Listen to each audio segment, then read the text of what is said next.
प्यारे विद्यार्थियों, आज अपनी इस क्लास में हम चर्चा करेंगे मानव के जनन तंत्र पर। ठीक है, तो आइए हम समझते हैं। सबसे पहले जनन क्या है, व्हाट इज रिप्रोडक्शन। रिप्रोडक्शन, जनन को इंग्लिश में क्या बोलते हैं? रिप्रोडक्शन कहते हैं। ठीक है, तो रिप्रोडक्शन यानी जनन वह क्रिया है जिसके द्वारा प्रत्येक जीवधारी अपने जैसी संतानें उत्पन्न करता है। ठीक है, जनन क्रिया का परिणाम ही है कि हमारा अस्तित्व है, मेरा अस्तित्व है, आप सभी का अस्तित्व है और ये पूरी दुनिया का अस्तित्व है। ठीक है, इसमें हम केवल मानव की बात नहीं कर रहे हैं, पूरी दुनिया के जितने भी जीव जंतु हैं, मानव भी एक जंतु ही है ना। जीव जंतु, पेड़ पौधे, चाहे सूक्ष्म जीव हो, चाहे कोई बड़ा जीव हो, चाहे कोई छोटा पौधा हो, चाहे बड़ा पौधा हो, जिसमें भी जीवन है उसका आधार क्या है? जनन है। ठीक है, तो जनन क्रिया द्वारा ही प्रत्येक जीवधारी अपनी संख्या में वृद्धि करता है। जनन क्रिया का ही परिणाम है कि वर्तमान में पूरे विश्व की आबादी लगभग 9 अरब है और हमारे देश की अपनी अकेली आबादी 1.5 अरब है ना। ये कैसे संभव हुआ? जनन क्रिया के कारण संभव हुआ ना। और आगे भी जो आबादी में वृद्धि होगी उसके पीछे क्या है, उसका आधार क्या है? जनन है। ठीक है, तो लेकिन ये जनन क्रिया में अलग अलग जीवों में अलग अलग तरह से जनन होता है। जनन 2 प्रकार का हो सकता है, एक तो लैंगिक और अलैंगिक। ठीक है, अलैंगिक जनन में नर और मादा जैसे जीवों की जरूरत नहीं होती। ठीक है, उसमें ना किसी विशेष जननांग की जरूरत पड़ती है। उसमें क्या होते हैं, अलैंगिक जनन जो होता है बहुत निम्न स्तर के जीवों में होता है, जिसमें क्या होता है, उनके जो गैमीट होते हैं स्पोर के रूप में बनते हैं, बीजाणु बनते हैं। बीजाणु जो है बाद में अंकुरित होकर के क्या बनाते हैं? जीवन का निर्माण करते हैं, उनके जैसा जीव बना देते हैं। कुछ जैसे पौधों में, कुछ में होता है एक और तरह का जनन होता है, कायिक जनन। इस तरह का जनन मुख्य रूप से पौधों में होता है, जिसमें पौधों का कोई भाग अगर उनसे काट के अलग कर दिया जाए तो उस अलग हुए भाग से, जैसे पत्तियों से, अजूबा ब्रायोफिलम है, आप जानते हैं कि उसमें जनन हो जाता है, जिसे कायिक जनन कहते हैं। तने से आपने आलू को देखा है कि आलू का तना काट करके मिट्टी में ना उसको ढक देने से मिट्टी से तो क्या हो जाता है, अंकुरित होकर के पौधा बना लेता है। इसी तरह से गन्ने का देखा है आपने, गन्ने में क्या होता है, गन्ने में भी जो जनन होता है कायिक ही होता है। तो कायिक जनन द्वारा आपको देखिए गुलाब की उसकी जो एक शाखा होती है, उसको ना जमीन में गाड़ देने पर उससे क्या होता है, नया गुलाब का पौधा निकल आता है। गुड़हल में भी कुछ ऐसा ही होता है। तो बहुत सारे पौधे हैं जिसमें जनन की मुख्य विधि कायिक है। लेकिन इसके साथ ही साथ पौधों में अलैंगिक जनन भी होता है। अलैंगिक जनन विशेष करके शैवालों, कवकों, इन सब में देखने को मिलता है। लेकिन जैसे जैसे क्लासिफिकेशन में हम ऊपर जाते हैं, लैंगिक मतलब अलैंगिक जनन कम होता जाता है और उसका स्थान लैंगिक जनन लेता जाता है। तो लैंगिक जनन क्या होता है? लैंगिक जनन के लिए 2 प्रकार के जीवों का होना आवश्यक है, क्योंकि इसके लिए 2 प्रकार के गैमीट की जरूरत होती है। तो 2 प्रकार के गैमीट कहां बनेंगे? 2 अलग अलग सेक्सुअल ऑर्गन में बनेंगे ना। तो ये दोनों अलग अलग सेक्सुअल ऑर्गन कहां पाएंगे? 2 अलग अलग एक ही जात के 2 अलग अलग ना जीवों में होंगे। तो इस तरह से जो लैंगिक जनन होता है उसमें लैंगिक क्रियाएं इन्वॉल्व होती हैं। यानी लैंगिक जनन में क्या होता है, 2 क्या होते हैं, ऑर्गन इन्वॉल्व होते हैं। एक नर ऑर्गन होता है, यानी एक नर जननांग होता है, और दूसरा क्या होता है, मादा जननांग होता है। नर जननांग नर जीवों में पाया जाता है और मादा जननांग मादा जीव में पाया जाता है। तो चूंकि हमें यहाँ अन्य जीवों पर बहुत ज्यादा फोकस नहीं करना है सिलेबस को देखते हुए, क्योंकि सिलेबस में आपके सीधा मानव का जनन तंत्र है, तो हम सीधे सीधे चर्चा यहाँ मानव की ही करेंगे। तो मानव में भी अन्य प्राणियों की तरह 2 प्रकार के क्या होते हैं, लिंग के सदस्य होते हैं। एक क्या होता है, स्त्री होता है, जो कि क्या होता है ना, फीमेल होता है, मादा होती है। और दूसरा पुरुष होता है, जैसे जो अन्य जीवों में जैसे नर होते हैं, उसे पुरुष में भी क्या है, नर क्या है, पुरुष है ना। तो इस तरह से पुरुष और स्त्री 2 अलग अलग लिंग के सदस्य एक ही जाति में होते हैं। ठीक है, मानव क्या है, जाति है। ठीक है, तो इस तरह से एक तरफ पुरुष और इस तरफ स्त्री।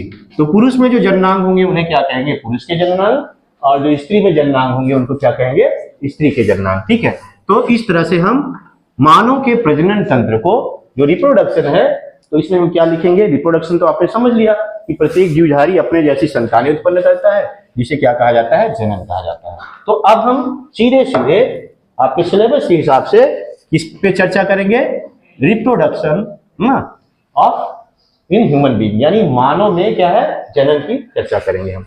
तो मानव में जनन, रिप्रोडक्शन, या तो रिप्रोडक्शन कहां होगा, रिप्रोडक्टिव ऑर्गन में होता है। तो हम लिखेंगे रिप्रोडक्टिव ऑर्गन, डक्टिव organs of human being, human being, यानी मानव में, मानव के जननांग, जनन अंग, रिप्रोडक्टिव ऑर्गन मतलब जनन अंग या जननांग। ठीक है, तो मानव में दो तरह के सदस्य पाए जाते हैं एक ही जाति में। मानव एक जाति है, एक सदस्य क्या है, स्त्री होता है, दूसरा सदस्य क्या होता है, पुरुष होता है। स्त्री क्या है, मादा सदस्य है यानी फीमेल है, और पुरुष क्या है, नर सदस्य है। ठीक है, तो इस तरह से जननांग भी क्या होंगे, आएंगे दो प्रकार के, male reproductive organs, male reproductive डक्टिव ऑर्गन्स। ठीक है, इसे हम कहेंगे हिंदी में नर जननांग, यानी नर जनन अंग। ठीक है, इसी तरह से स्त्री में क्या होगा, स्त्री में जो जननांग होंगे उनको क्या बोलेंगे, female reproductive organ, female reproductive organs.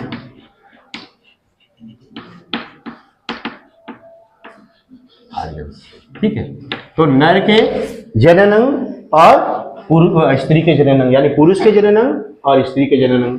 पुरुष के भी जो जननांग हैं, जननांग केवल एक संरचना नहीं है, बल्कि ये कई संरचनाओं का क्या होता है, समूह होता है।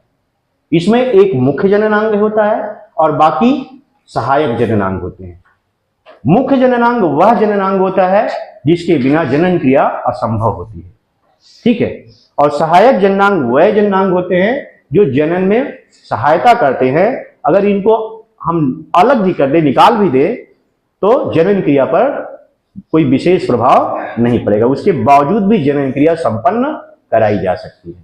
ठीक है, तो इस तरह से प्रत्येक, चाहे स्त्री हो या पुरुष हो, जननांग दो प्रकार के होंगे। अगर हम नर है यानी पुरुष की बात करें तो पुरुष जननांग दो प्रकार की, कौन, एक तो मुख्य जननांग जिसको मेन रिप्रोडक्टिव ऑर्गन कहते हैं, मेन रिप्रोडक्टिव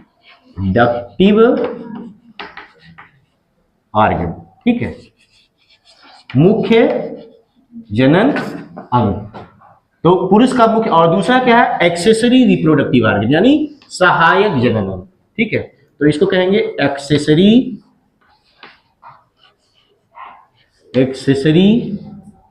रिप्रोडक्टिव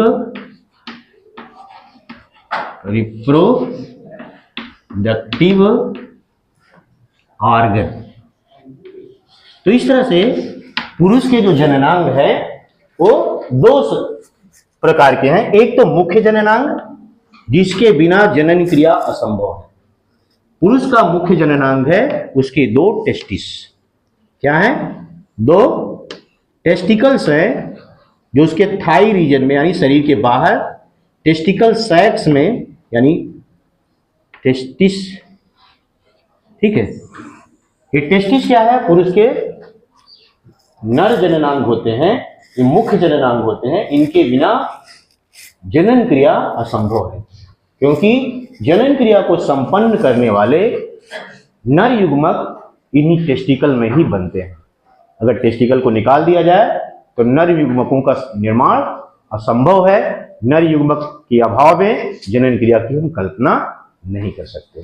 तो टेस्टिकल क्या होते हैं, थैली नुमा संरचनाएं होती हैं जो शरीर के बाहर थाई रीजन में होती हैं, और इनकी संख्या 2 होती है, राउंडेड होते हैं, और इनके अंदर क्या होता है, हार्मोन के प्रभाव, पिट्यूटरी ग्लैंड के हार्मोन के प्रभाव के अंतर्गत, और इनका स्वयं का अपना टेस्टोस्टेरोन हार्मोन होता है, उसके प्रभाव से इनके अंदर स्पर्मेटोजेनेसिस अर्थात शुक्र जनन की क्रिया प्रारंभ होती है प्यूबर्टी पीरियड शुरू होने पर, क्योंकि बाल्यकाल में निष्क्रिय होते हैं।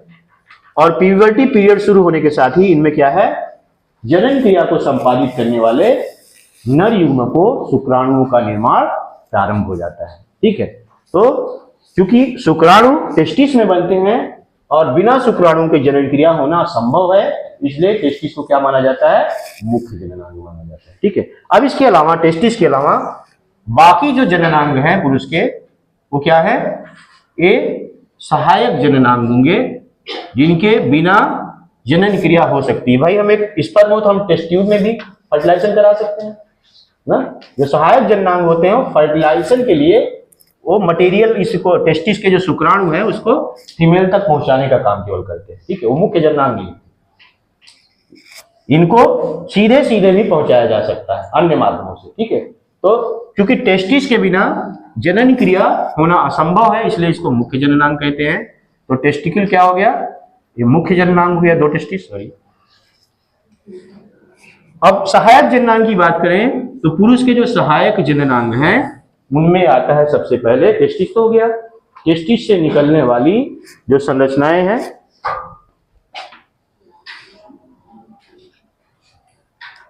इसमें है वास डिफरेंस, येलो से लिख रहे हैं, वास डिफरेंस,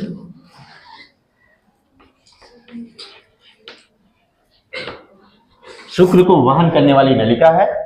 एपिडिडाइमिस इसी टेस्टिस से सटा हुआ होता है। इस एपिडिडाइमिस में क्या होता है, स्पर्म जब ट्रांसफर होते हैं तो यहाँ इनको मोबिलिटी मिल जाती है, यानी इनमें गतिशीलता आ जाती है, और तभी जाकर के शुक्राणु जो है जनन क्रिया को संपन्न करने में सक्षम हो पाते हैं। तो एपिडिडाइमिस, ठीक है, एपिडिडाइमिस। इसके बाद हम आते हैं, हम टेस्टिस से शुरू होकर आगे चल रहे हैं इसमें। इसके बाद है इजैकुलेटरी डक्ट, इजैकुलेटरी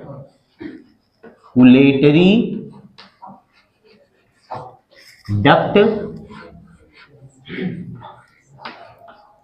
फिर इसके बाद है सेमाइनल वेस्किल, शुक्राशय, सेमाइनल वेसिकल्स, जहां शुक्राणु जाके इकट्ठा होते हैं और इसमें इसका भी कुछ स्राव मिल जाता है। इसके बाद है प्रोस्टेट ग्लैंड, इसके बाद है प्रोस्टेट ग्लैंड,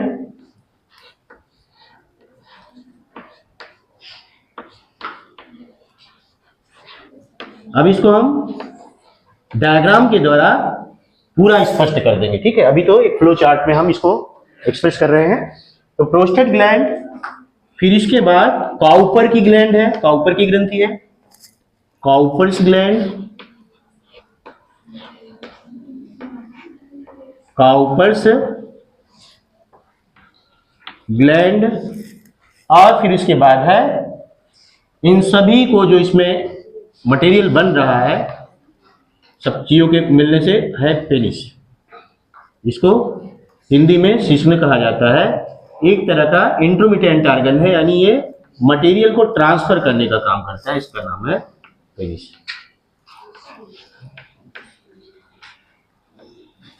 तो इस तरह से पुरुष के जननांग में टेस्टिस क्या है, उसका मुख्य जननांग है। इसकी संख्या क्या होती है, इनकी दो टेस्टिकल होते हैं और इनमें स्पर्म बनने के कारण ये जनन क्रिया में भाग लेते हैं। स्पर्म चूंकि मेल गैमिट होते हैं, मेल गैमिट का निर्माण टेस्टिस में होता है, इसलिए टेस्टिस मेन रिप्रोडक्टिव ऑर्गन है, मुख्य जननांग है।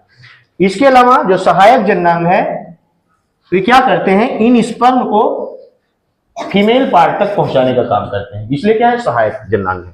इनके बिना भी स्पर्म को फीमेल तक पहुंचाया जा सकता है, फीमेल जेनिटल पार्ट तक। ठीक है, तो इसलिए ये मुख्य नहीं, सहायक की भूमिका में है। जैसे इसी टेस्टिस से ही कुछ नलिकाएं निकलती हैं जो शुक्राणुओं को आगे ले जाती हैं। इनको कहा जाता है वास डिफरेंस। एक नलिका निकलती है हर टेस्टिस से, प्रत्येक टेस्टिस से, और ये ऊपर की तरफ जाती है और इसी से शुक्राणु आगे की तरफ ट्रेवल करते हैं। एपिडिडाइमिस क्या होता है? टेस्टिस से सटा हुआ थोड़ा फूला भाग होता है, जहां पहुंच करके शुक्राणु गतिशीलता प्राप्त कर लेते हैं। शुक्राणु जब एपिडिडाइमिस में पहुंचते हैं तो इनमें क्या होता है? मूवेबिलिटी आ जाती है, कैपेसिटेशन आ जाती है, यानी ये जनन करने में सक्षम हो जाते हैं, यानी अंडाणु को फर्टिलाइज करने में सक्षम हो जाते हैं, यानी ये क्षमता प्राप्त कर लेते हैं। इसके बाद इजैकुलेटरी डक्ट इसके आगे का पार्ट हो, तो वास डिफरेंस के आगे का पार्ट होता है। फिर ये जाकर के वास इजैकुलेटरी कहां से खुलता है? सेमाइनल वेसिकल में। सेमाइनल वेसिकल में ही ये जो शुक्राणु यहाँ बनते हैं, इनके थ्रू जाकर के कहा यहाँ इकट्ठा होते हैं, इसे इसलिए हिंदी में शुक्राशय कहते हैं। शुक्राशय में जब शुक्राणु पहुंचते हैं, इनमें इनका श्रावण मिल जाता है, इनका भी कुछ मटेरियल स्राव करते हैं शुक्राणु में, शुक्राशय का लिक्विड मिल जाता है। इसके बाद शुक्राणु इस लिक्विड के साथ पहुंचते हैं प्रोस्टेट ग्लैंड में, ठीक है, और इस प्रोस्टेट ग्लैंड में भी इसका श्रावण उसमें मिल जाता है, इसे भी श्राव करती है व्हाइट कलर मिल्की सब्सटेंस का। तो ये श्राव भी किसमें? उस सेमाइनल वेसिकल के श्राव के साथ साथ मिल जाता है। स्पर्म को मोटाई रखता है, जीवित रखता है, और जैसे और आगे बढ़ता है कॉपर ग्लैंड होती हैं जो पेनिस के जस्ट ऊपर ही होती हैं, इनसे भी एक लिक्विड कलरलेस मटेरियल निकलता है, ये भी थोड़ी मात्रा में मिल जाता है। जनन क्रिया के दौरान क्या होता है? ये जो है कॉपर ग्लैंड का सिक्रीशन यूरिन की उसको समाप्त कर देता है, क्योंकि और उसके बाद फिर सबसे बाहर की तरफ खुलता है पेनिस, ठीक है। आपको एक चीज बताते चले, यहां स्पष्ट करते चले कि मानव के जननांग, मानव से जितने भी मैमल होते हैं या हाई लेवल के जीव होते हैं, ऑर्गेनिजम्स होते हैं, उन सब की जनन क्रिया जो उनका उत्सर्जी तंत्र है उसके साथ कोरिलेटेड होता है। इसलिए इस जननांग को मानव या जितने भी उच्च स्तर के जीव हैं उनके जननांग को यूरिनोजेनाइटल ऑर्गन कहा जाता है। मतलब उसी जेनाइटल ऑर्गन, जिसको हम जेनाइटल ऑर्गन कहते हैं, उसी से यूरिन भी पास होता है और उसी से क्या होता है? उसी के थ्रू गैमिट भी पास होते हैं, ठीक है। इसीलिए मानव के जननांग को क्या है? यूरिनोजेनाइटल ऑर्गन भी कहा जाता है, ठीक है। यानी इसको हम इसी के अंतर्गत अध्ययन करते हैं। अगर हमने किडनी का अध्ययन किया है, यूरिन का अध्ययन किया है, तो उसके बाद ही हम जनन तंत्र को पढ़ने की कोशिश करते हैं, क्योंकि दोनों एक दूसरे के साथ कोरिलेट है, ठीक है। कि जहां से मेल या फीमेल गैमिट प्राप्त होते हैं, मेल विशेष करके मेल रिप्रोडक्टिव जो ऑर्गन है, जहां से स्पर्म पास होते हैं, किए जाते हैं, वहीं से यूरिन भी पास होता है।